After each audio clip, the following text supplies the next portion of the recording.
coaching game right here. How nice. Normally we charge 10,000 points for this. Oops.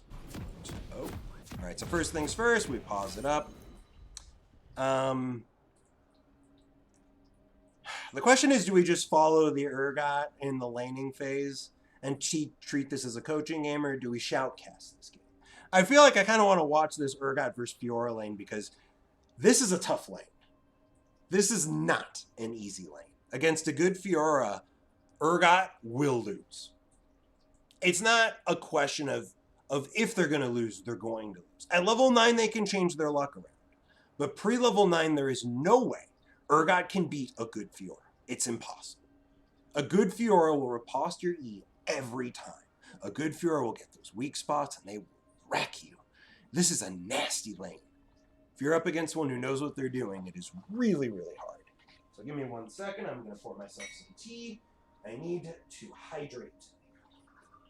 Last time my wife complained about my terrible breath, which is apparently what happens when I don't drink enough.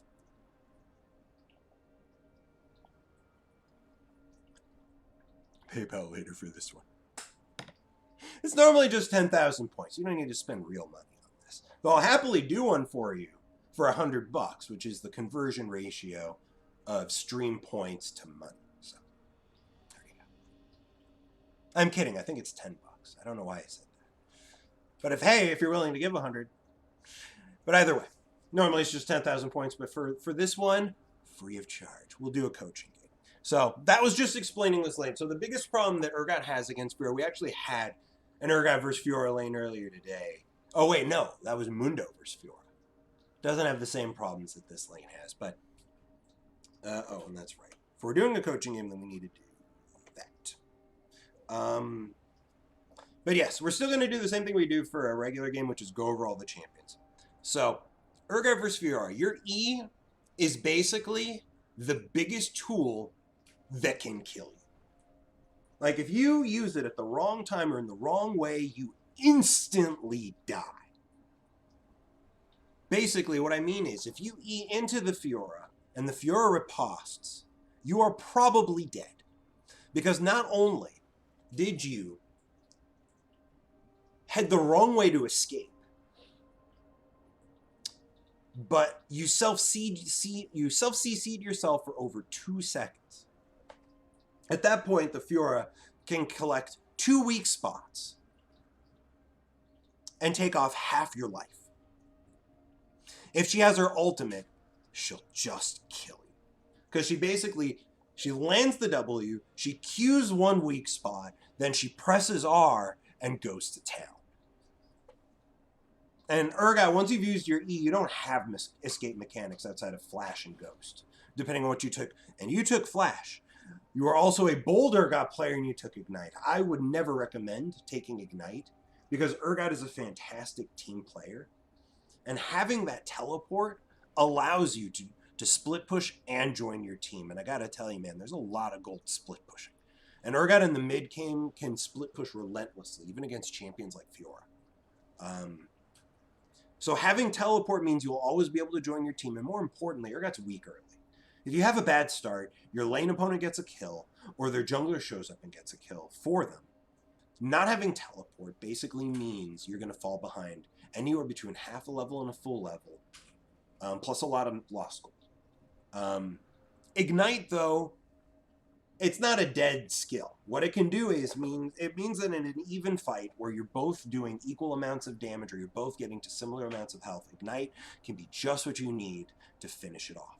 And in Urgot's case, 25% is his goal. You want to get your opponent to 25%. And any extra damage could get you there. I've had many instances where it's like, if I had Ignite, my ult kills. And that's the thing. If you get even 1 kill in the laning phase because you had Ignite, you can snowball off of that. Because once Urgot's ahead, he becomes oppressive. And Ignite also has a short cooldown, which means it could be back up again when you need it. But still, I would always recommend taking teleport because it is the more consistent option. Basically, I mean, it's the safest option. If something bad happens, teleport can get you back and recover. Not only that, but if your teammates need your help, teleport can get you there. It's consistent in its value. Ignite is not consistent in its value. I've had many lanes where my lane opponent never got a chance to use Ignite against me because either I never gave them the chance to do enough damage to Ignite me, or I murdered them, in which case the Ignite was never going to help them anyways. And teleport is always useful. It is not something that can ever not be useful. But to each their own.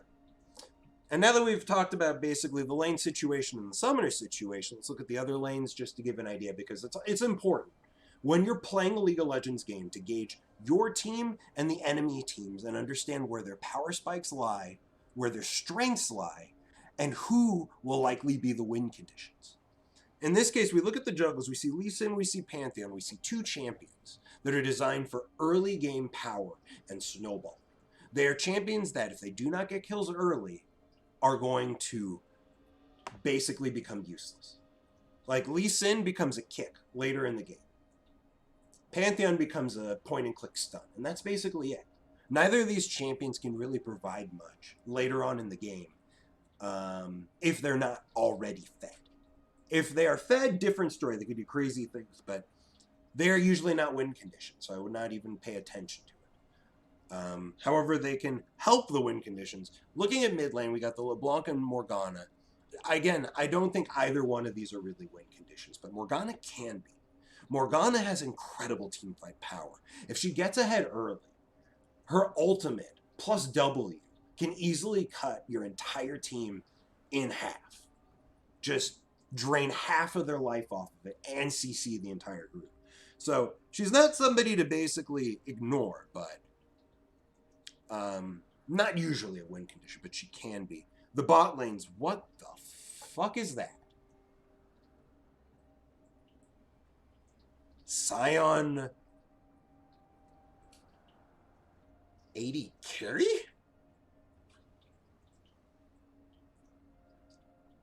I need to take a second to process this. That is a Scion Maokai lane.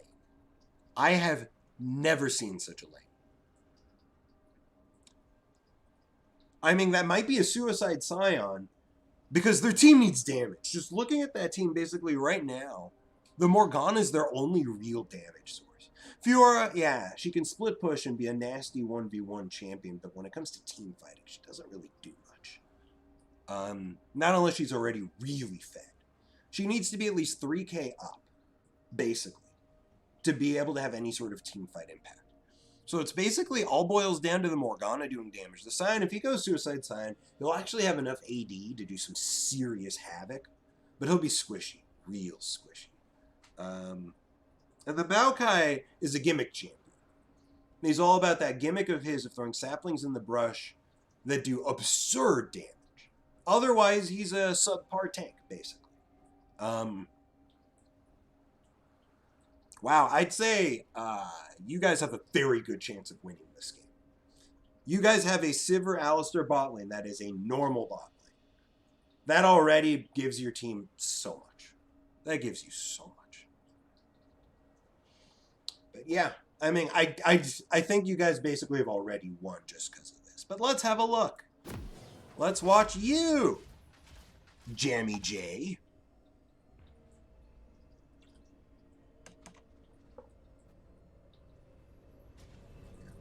Time controls, those. Let's not ruin the excitement for everybody else. Welcome to Summoner's Rift. The new Bramble Vest, you mean the slightly nerfed one? It's still Bramble Vest. I mean, I find it very frustrating that Riot nerfed Bramble Vest specifically, because it's an item you basically need to buy every game if you're a tank or a damage absorber. You need to buy it every game. It just seems unfair. You know, if they nerfed the amount of healing the game had, maybe that item wouldn't be a must-buy. But it is. This is one of those things that Riot can't fix by nerfing the item. They need to fix the game first. Minions have spawned.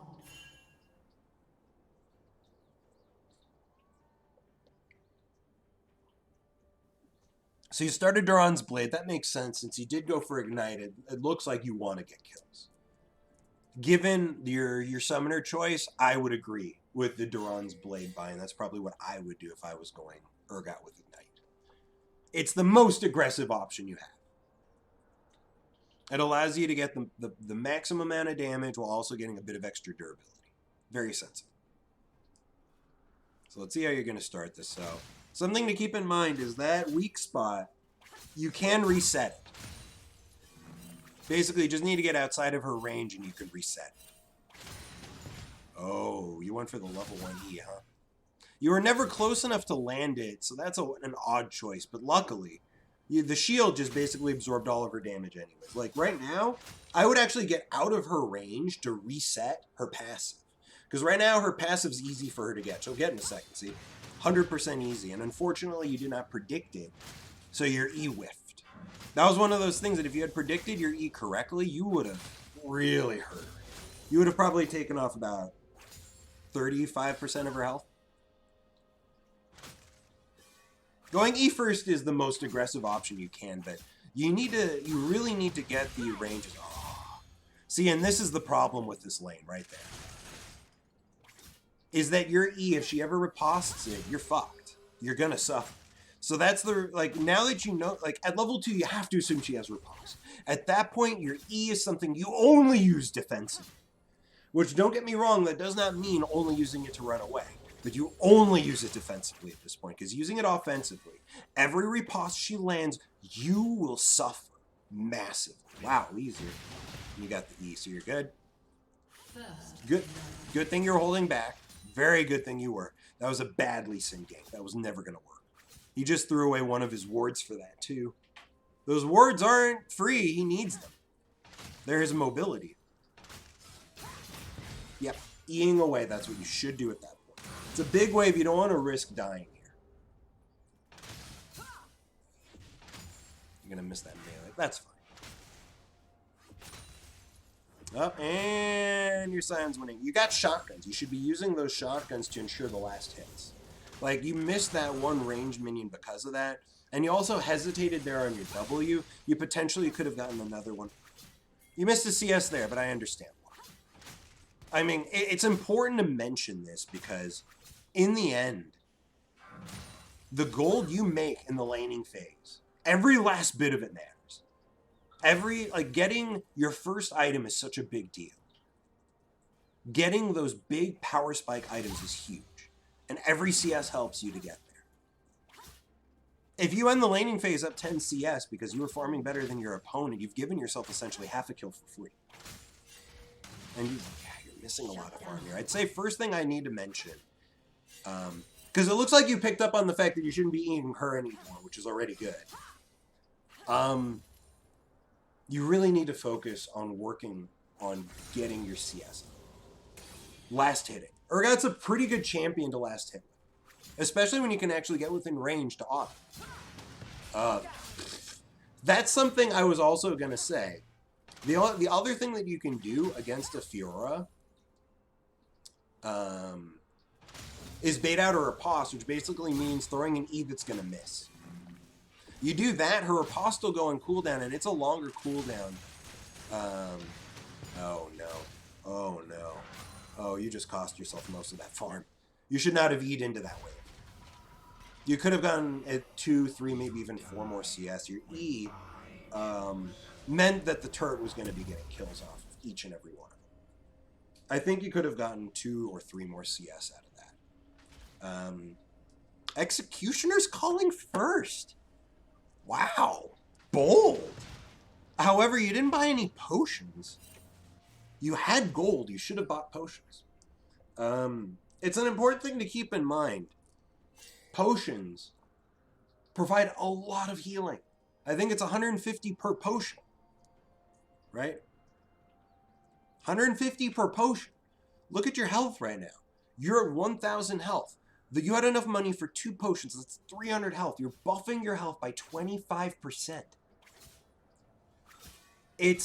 If you're not going to be getting refillable, then you at least need to get individual potions early on. Later on, it stops mattering so much. Once you get to the 2, 3k health thresholds, potions don't do anything at that point. But at this point, I mean, it could be the difference between life and death, I can tell you. I have forgotten to buy potions, I've forgotten to use potions, and I've lost fights, I've lost situations because I did. Wow. You are lucky that E connected. Why did she hold you? You could actually kill her with an R right now if you had it. In your shoes, I would have gone for the blind R. Because it would have killed me. I would have fired off the blind R, hoping that it connects on her, because it would have been a kill. She had used her riposte, and she was low enough for your R to kill.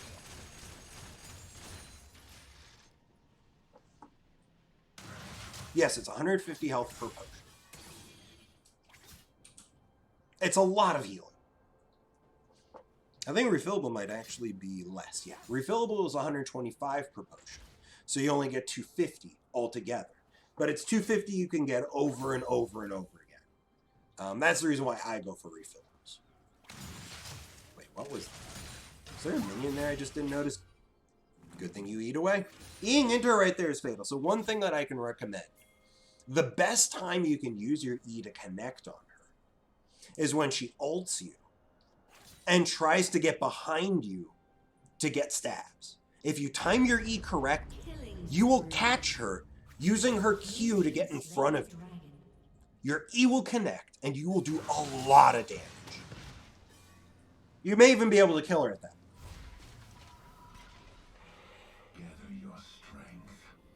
Because the key to this lane really is riposte. If she successfully ripostes, you're fucked. Yeah, there. Now I see you getting the refillable. You didn't have enough money for a refillable earlier, so that must be why you didn't buy it. It's because you didn't want to waste money on temporary potions. You'd rather have the refillable. I can respect that. I hate having being just short of getting a refillable on that back. Sometimes I'll actually change my buys just so I can get a refillable. Like sometimes instead of going for a pickaxe, I'll go for a ruby crystal and refillable because I'd rather have the extra health and sustain. Pickaxe, I would always pick over ruby crystal if I could also get the refill.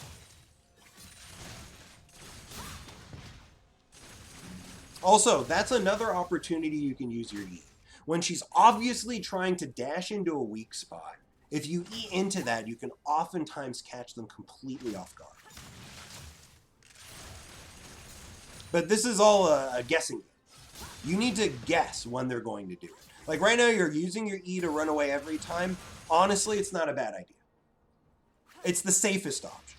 If you want to try and get a kill, you do it that way where you predict when she's going to queue in order to hit the weak spot. And then you E into that. Like, you don't E it where she is, you E it where she's going to be. If you do that, it will catch her completely off guard.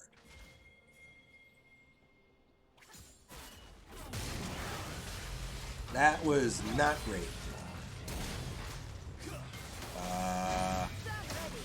Wow, you guys are actually going to get that kill. That was really poorly done. That was really, really poorly done. You needed to... Oh. I don't think... Like, when the Pantheon was pinging, you needed to entice the Fiora. Instead, like, you needed to try to back away fighting. Basically, you want... Wow, Sion actually got a kill. You want to entice her to want to get into that fight. That way the Pantheon ults in, and that's just a free kill. Throwing the ultimate when you did, I think, was already too late. Honestly, I'm really surprised you guys killed him. But honestly, in your shoes, once the ultimate is nowhere near gonna connect on the Pantheon's part, she's already a screen away. I'm not trying for that. I feel like that's just a very unlikely kill. Wait, the Sion is 7-2. Okay, what the fuck have I been missing? Oh, that riposte. I don't think she can kill you. That ult. Oh, what is she doing? She's dead. What on earth is she doing? If you don't have your ult. Yeah, if you had your ult, she's dead, right? Oh, you're missing so much farm. Okay, you got the rest of that. It's times like that, it always hurts when you don't have your ult. I mean, you used it earlier and it did get a kill. But keep in mind, going for that kill cost both of you guys your lives. And something I'd like to mention about what happened there against the Lee Sin, and something that I say you need to work on, is always try to keep moving. I mean, sometimes you have no choice to stand and fight, but against the Lee Sin, what you should have been doing is trying to peel yourself away from him and into the minion wave. You were basically standing still. Which meant that the Lee Sin was able to connect his Q on. Without his Q, he potentially can't kill you. If you were just running and weaving through the minions, that Q you potentially could have dodged. And without that Q, you live.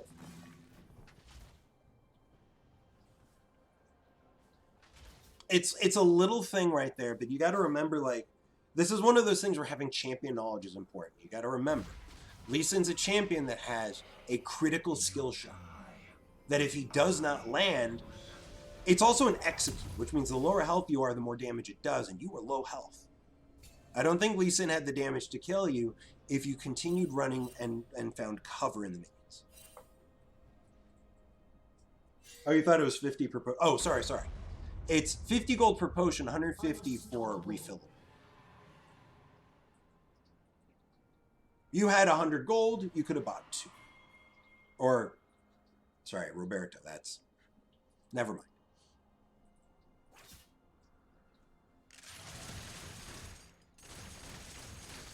Alright, so given the situation right now, she has an assist, and she's way up in form. See, that's an issue right now.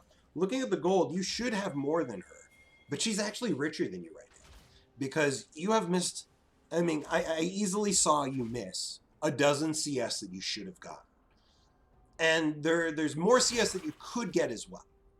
Oh, you should have turned off your W. Oh, that E was weird. You should not be using your E aggressively like that. She's dead. Wow. The Fiora has also got wooden legs. She easily could have gotten all 4 procs off. I'm pretty sure you were still going to kill her.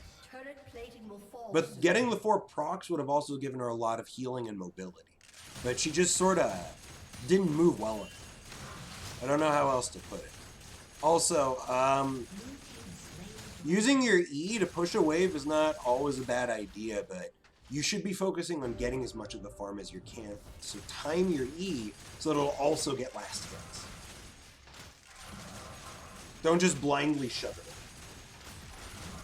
Every last CS matters. Remember, 20 CS is a kill. And once again, you threw away about 5 CS there that I could see. It adds up. It adds up. But I like what you did at the turret. You managed to pick off 2 plates before the plating went down. Very good. Now you're going to have a lot of gold. Oh, yeah. I see what you're going for. I guess we'll find out soon. I assume it's not Anathemas. I assume you're going for Titanic. Titanic's the way to be. It's Urgot's best item.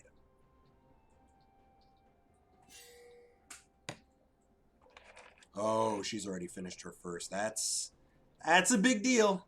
That's a big deal. It's a lot of on-hit damage, and it basically means she'll never run out of mana. Yes! There you go. She's just dead. That's the E that you need to be looking for. Although in this case, you fired it off a little late. If she were smart, she still would have riposted. Like in this case, if you could predict when she's going to throw that Q, and you press E before she presses Q, her Q will connect, and then your E will instantly connect on her, because she'll basically be in melee range. It gives her basically no time at all to use her riposte. In this case, because of the timing of your E, a good Fiora would have riposted there, and then maybe even gotten a good trade and backed off under turret. So, just something to mention. Against a higher ELO Fiora, that could have easily backfired instead of getting you a kill. Timing your E better would result in a kill even against a high tier Fiora. Then again, a high tier Fiora probably would not do what this Fiora just did. Jumping in with her Q like that, deep under turret, against a champion that can hard CC her. Very dangerous. See, right now would be a great time to have teleport because there's a ward right here. You get teleport to.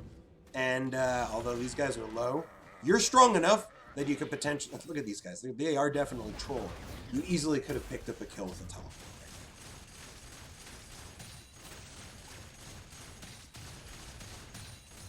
Especially because altogether it would have been 4 on 3.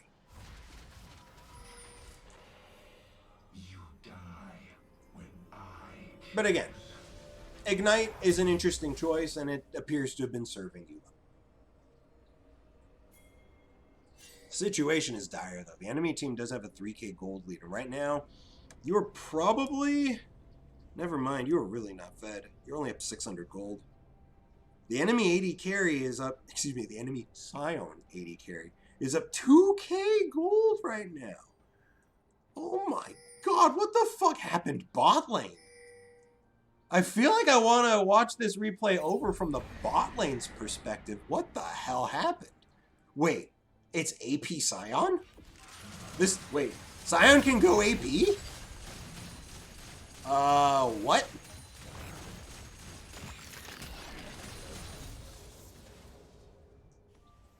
Huh? He went Everfrost Demonic. Okay, hold on. Before we go any further, 1 second here. I need to see this. Scion,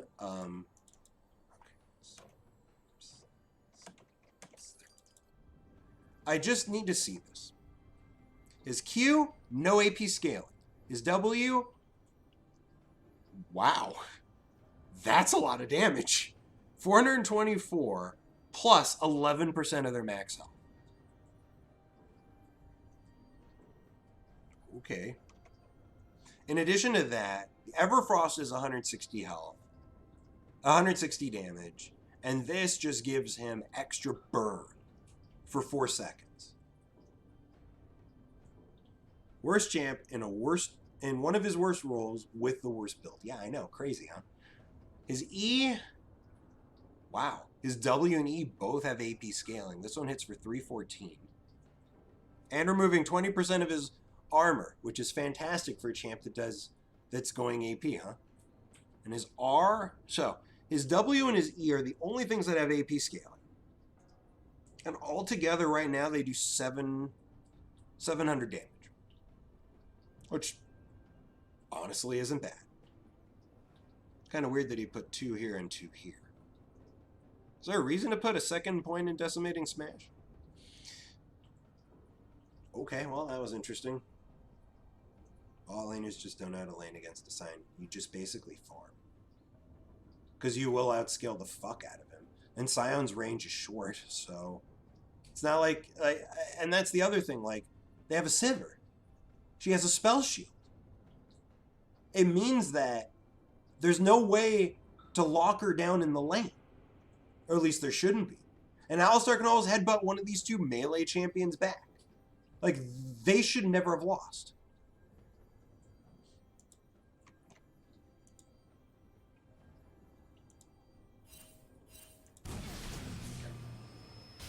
They never should have lost. Oh, that's right. Wrong team. There we go. I mean, it's obvious that the Scion Maokai cheese lane that they went for worked. But this is one of those things that you don't need to understand how the lane works to understand that you outscaled them. Massive. And that your only goal should basically be to farm up. Don't try to win that lane. You don't have as much experience fighting against those champions as they have fighting against yours. It's much smarter in that case to simply farm it up, scale up, and eventually outdo anything they can possibly do. Like, look at that. Maokai just killed the Sivir. They're both going AP right now, by the way. And the Maokai opted to get Leandri's Torment as his item. Then again, your LeBlanc is doing some work. So that's good.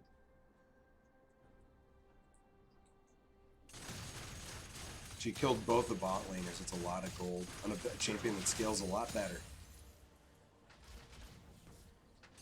Yeah, Scion, apparently it's his W and his E that give him AP scale. I didn't realize he had 2 that did. He's got 2 abilities that have AD scaling and 2 that have AP scaling. By the way, when it comes to destroying turrets, you get a lot of extra damage by buffering your W between auto attacks. Or by buffering your W with auto attacks in between, basically. Before level 16. Oh, wait, did he just cancel his R? I think he did. Or never mind, maybe he didn't have it. You can probably fight him. He's 2 levels behind you. But then again, he also has 2 completed items where you do not. So, you know, sometimes running away is the better part of valor. Plus, you did just get 550 gold from killing that turret. You want to spend it. So yes, something that you should try to practice. When you are damaging a turret all on your own, there's nobody stopping you, nobody slowing you down. What you do is you get within auto attack range. Preferably as far away from the turret as you can, but within auto attack range. Position yourself as far away from oncoming minions as you can. Then, once you're standing still, press W until it fires off 3 bullets. Turn it off, auto. And keep in mind, this all happens on its own. You don't need to click anything. At this point, once you're standing still, it's just pressing W, turning it on and turning it off. So basically, you turn it on for 3 shots, you turn it off long enough to fire 1 shot. 1 auto attack. Then you turn it back on, 3 shots, turn it off, 1 shot. You do that, you will massively increase the damage you do to turrets. It's a massive amount, like 60% or something. And later on in the game, you actually have enough attack speed. Wow, look at that LeBlanc go. Later on in the game, you have enough attack speed where you can actually do 2 shots of your W, turn it off for an auto, turn it back on for 2 shots. And just do that over and over again. It'll massively increase your damage.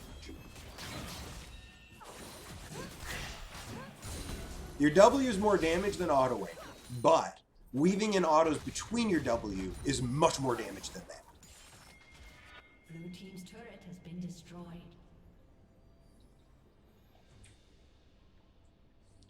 Yeah, very well. The Lee Sin could easily have had an influence bot lane, but their numbers bot lane makes it seem like the Lee Sin wasn't entirely necessary.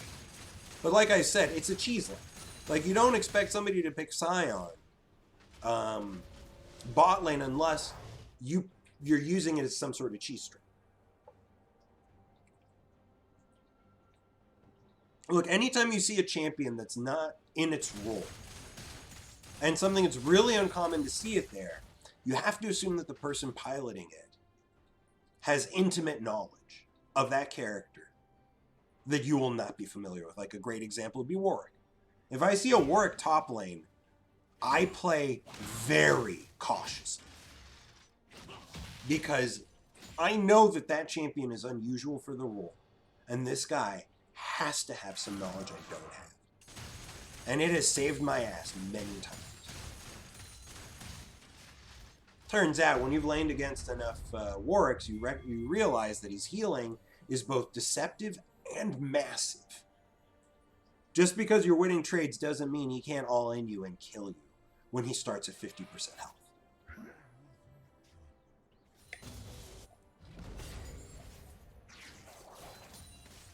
By the way, I really like seeing you rotating to join your team because there are no objectives topside.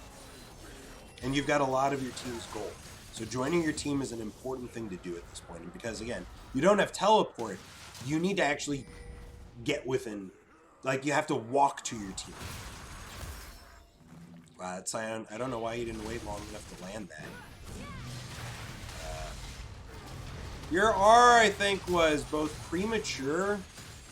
Yeah, that was not a great R. There was no follow-up there. Like, they had the numbers. So, and not only that, but the enemies were too far out of range. And you're using your E when it's not going to land. You got to be careful about that. Your E is your most powerful tool. If you're using your E, you need to be confident it's going to land. And you're using your E completely out of range, which makes me feel like either you're unfamiliar with Urgot's range in that case.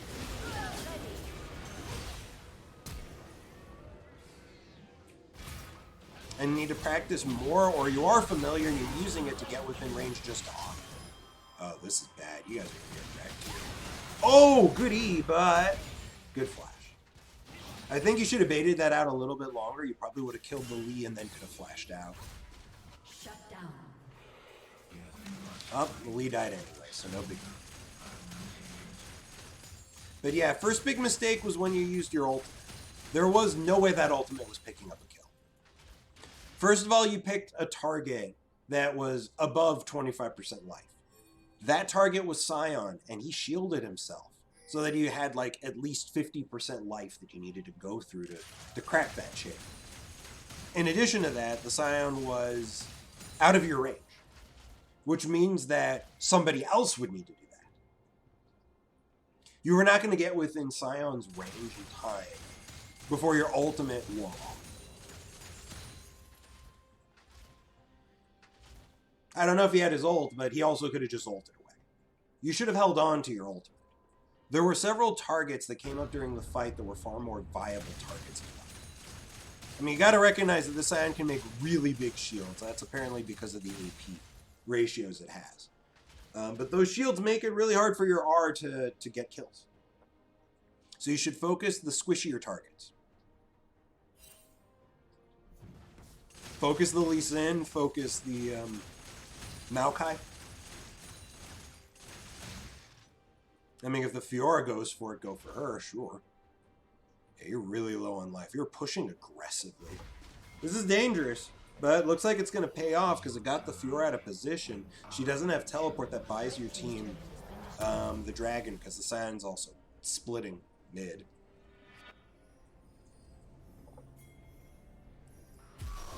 Right. Is your team getting the dragon? Oh, you landed your R, but he has his. But he has his. He doesn't have his. Why is he there? He's actually going to get away, though. That's crazy. He is really durable. I mean, he is going for the tanking, like the bruiser AP items. A lot of health, a lot of, well, this one doesn't give that much damage, but it does give a damage buff, which is really strong. Because it affects everybody.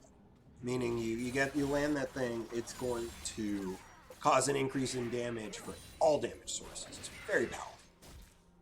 And Scion has multiple hard CC options at his disposal. So it's not too difficult for him to get that off. The Lee Sin's fed as well. Like right now, I'd say the good news is... What the hell? Oh, your pause was too early. Excuse me, not your pause. Your E was too early. And you lost vision of her when you threw it, so it was hard to tell what she was going to do next. What you needed to do was... approach the Fiora, then E towards your AD carry. That way the Fiora won't know where to riposte. And in this case, she actually riposted early. But also, it means that if she does try and go for your Sivir, your E will connect with her and potentially catch her mid-dash. Like there, that would have just allowed you to save the Sivir slot. Potentially. No guarantee, obviously, but like in your shoes... And I know I see that you don't have any wards, but if you had wards, you ward that brush, you turn on your W, you move towards the Fiora, and then E towards the AD carry. The chance of you catching her massively increases because you know exactly where she's going. Landing your E is as easy as knowing where they're going.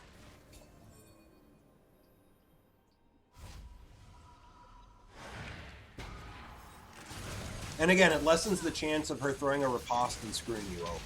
Because if you E in, like that's when a Fiora is going to be paying attention the most to when she should riposte. And she did riposte. The riposte just failed because you whiffed, but that's not the point. You don't have your R, but they're all dead. Jesus. Wow. That. Whew. That was a really unfortunate fight for them to take. Scion wasn't there. Like, the Scion is just fucking split pushing. What is he doing? I don't understand why the Scion isn't with his team. He has the majority of his team's gold outside of the Lee Sin, and Lee Sin, as we've discussed many times before, is an early game champ. We're already at 30 minutes. Like, this is when Lee Sin starts falling off pretty hard. Oh, that's a he's dead. What is the Maokai doing? What are they doing? This is low yield. That's obvious. Because all they needed to do, like, the Maokai just needed to sit under turret and wait for the Scion. The Scion needed to not be split pushing. Right now, he is literally the cornerstone of their team. Oh my. Wow. Ah, you nearly broke his shield in 3 shotguns. Very nice. He managed to actually detonate it before you broke it. That was really good timing on his part. I thought you would have broken it.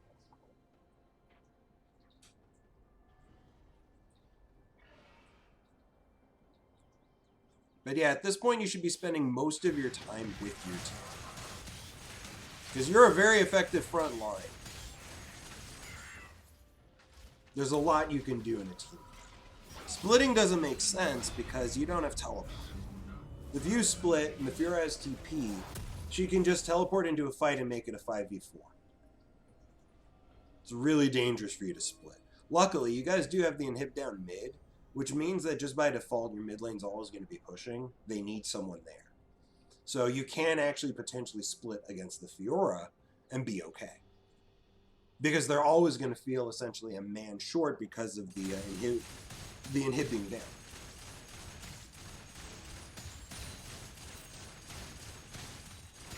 Rampage.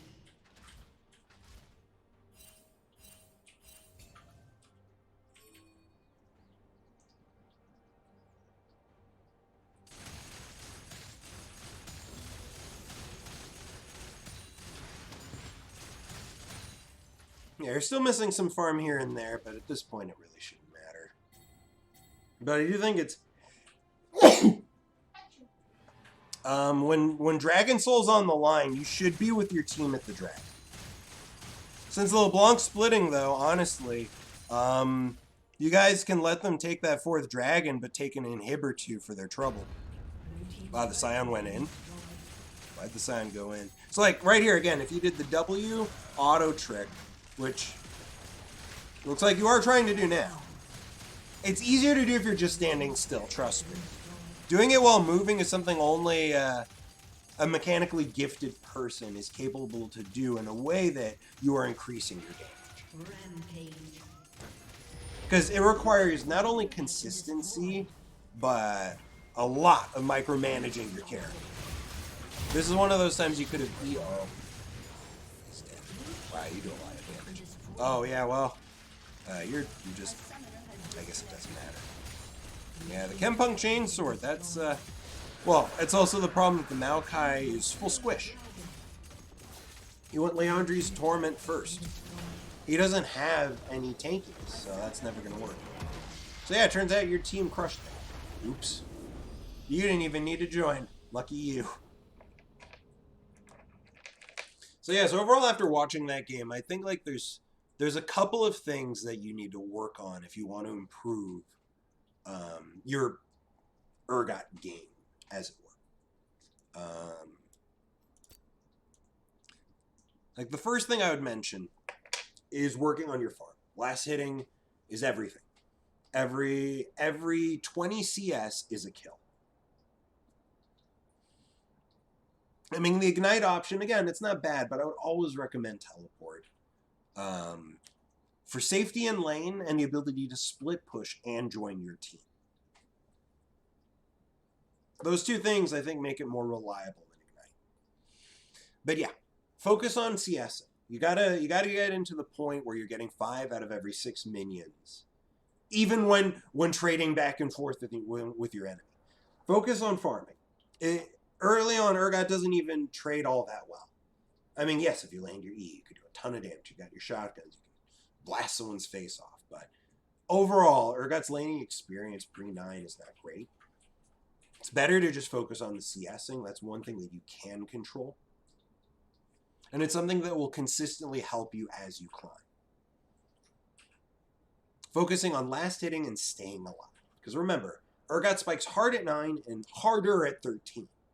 Those 2 power points means that if all you're doing is going even with your opponent, you will be much stronger than them most of the time. Most champions, when Urgot hits 9 and 13, if he's even with them, he can wreck them. Those power points are huge. There are several that obviously defy those rules. But overall, that's when Urgot is at his strongest, and that's when you can really look for the kills. Pre-9, the safest and best thing you can do is just try to farm. You can definitely get good situations where you can get kills. I've gotten kills pre-9 many times before, but usually that requires capitalizing on your opponent's mistakes. Aggressive actions can easily turn your lane into a bad one. Unless, of course, and this is the second thing that I'd say you should work on, you land your E. Your E is an ability that it is the cornerstone of Urgot's kit. It is probably the weakest dash in the game, but the utility it provides Urgot is massive. Because although its dash is very short, what it can allow you to do is buffer through hard CC. This wasn't a good example of a game where you were buffering through hard CC because you're up against a Fiora. She doesn't have any. The only hard CC she has, she gets from you, at which point, that's not going to help. But beyond that, landing that E will not only hard CC your opponent for long enough to fire your ultimate and connect, 95% of the time, if not more. But it also puts them right into your shotguns. It's a very rare thing where you throw your E intentionally not to connect. Those usually involve situations where your E is basically all you need to get within range for that last shotgun, which gets a kill. Or when you're up against Fiora and you intentionally miss to bait out her riposte. Those are basically the only times you should be using your E when you don't think it's going to land.